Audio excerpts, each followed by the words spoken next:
Hello everyone, today's data science interview question is from Whole Food Market. We've chosen this one to show you how to use Aggregate with the groupby function. We'll run you through the step-by-step solution using a framework that you can use for any coding question, whether it be in an interview or on the job. But before we do that, if you want to learn more about data science, just hit that subscribe button.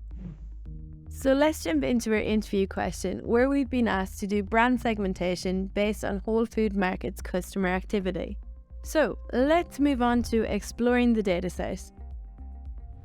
Whole Food Market provides us with two data frames. The first one is a WFM transactions data frame.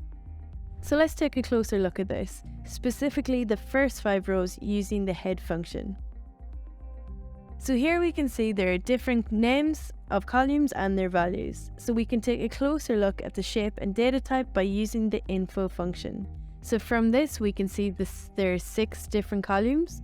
These are customer ID, store ID, transaction date, transaction ID, product ID and sales. So our column's length is 216, and except for transaction date, they all have the same data type, which is int64. So now let's move on to our second data frame, which is called WFM stories. So again, we're going to use the head function to see the first few rows. And just like before, we will run the info function to get more information on this data frame. So from here, we can see the data frame has 3 different columns. These are store ID, store brand, and location. The length of our data frame is 20. The store ID's data type is int64, and the store brand and location have object data types. So at this stage, we can detect the common column between our 2 data frames is store ID. It's clear that we will use both data frames, so to do this, we will need to use the pandas join function. So now that we've explored our dataset, it's time to write out our approach. We'll do this to split our problem into codable steps. So step 1, import the libraries. This is to manipulate the dataset. We will import the library pandas. Step 2, merge data frames and select the variables. We will merge our data frames and then select the variables that will be needed in the further stages. Step 3, group by with aggregate function. Here we will select the year first, group the data frame by customer and store by using group by. Then we will calculate the total sales by transaction ID using the aggregate function. Step 4, changing the index. We will change the index since we used the group by function in the latter step. Step 5, changing the column name. Now we will change the column name because when doing calculations, the column name will be assigned as a function name. Step 6, average basket size on a customer level. Here we will calculate the average basket size on a customer level. Step 7, conditional classification. Since we calculate the basket size, we will create a segment column by doing conditional classification. We will do this classification according to the segment threshold given to us in the question.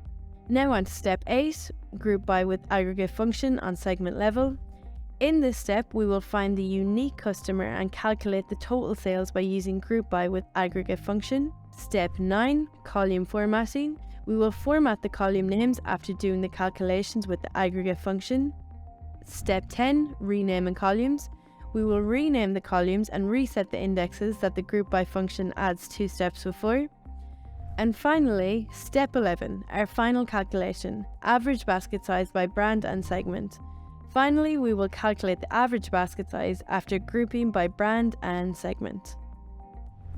So now that we have our approach written out, let's turn this into code. So step 1, let's import pandas because we need it to do data manipulation, and to do so we need our pandas function. Now we will merge our 2 data frame based on store ID. When merging, we also want to select the necessary column, so we will bracket index the following columns: customer ID, store brand, transaction ID, sales and transaction date. These columns will help us to do further calculation and show the columns what the desired output should contain. Next, we will select a year by using the year function and equaling it to 2017 using bracket indexing. Then we will use the group by function to select customer ID and store brand, and after that we will use the aggregate function. The groupby function helps us to split the frame by preset. The most popular argument for this function is by. You can equal by to the column you want to split. The aggregate function helps us to apply the function or list of functions to the data frame. You can use the aggregate function over the rows or columns. Also, you have the option to apply different functions for each column, like sum and mean for your first column. Or you can apply functions over different columns like sum and min for your first and second columns. The function can be in different forms. It can be a function, string, or list of functions. In this example, we use aggregation by multiple columns. To be more specific, we use 2. Here, as an argument, we will use the transaction ID column with the nUnique function to find unique transaction. Then we will use a sales column with the sum function to find the total sales. For more information about aggregation and group by, find the official functions documentation in the video description.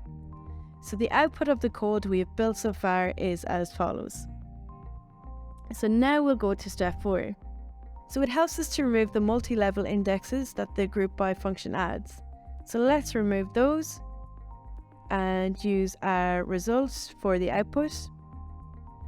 Next, we will use the reset index function to reset the index, meaning that it will now start from 0.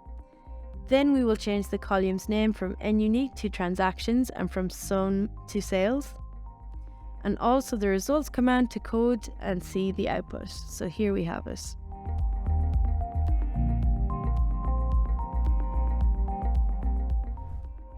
Next, we go on to step 6, where in this step we will calculate the average basket size. The formula has already been given in the question, so we'll apply it. Divide the sales by transactions. And again, we will look for the output, which is below. And next, we have step 7, where we will create a new column named segment and apply the conditional classification to the average basket size column. So here are the rules. If the value is higher than 30, the high label will be assigned. If it is between 20 and 30, it will be medium. And other than that, it will be low. We will do this by using the lambda function with apply. The lambda function is a special function that will help us create a custom function. In this case, we will write it as our condition. The apply function allows us to broadcast the lambda function we customized earlier to our data frame. This technique of using the apply function with the lambda function is frequently used when manipulating the data frame. So let's have a look at our code.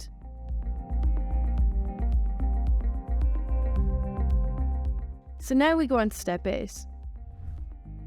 Now that we've defined our customer segments, we need to find the unique customer with total sales. To do that, we will use the aggregate function again to find the sum of sales and transactions by unique customer IDs.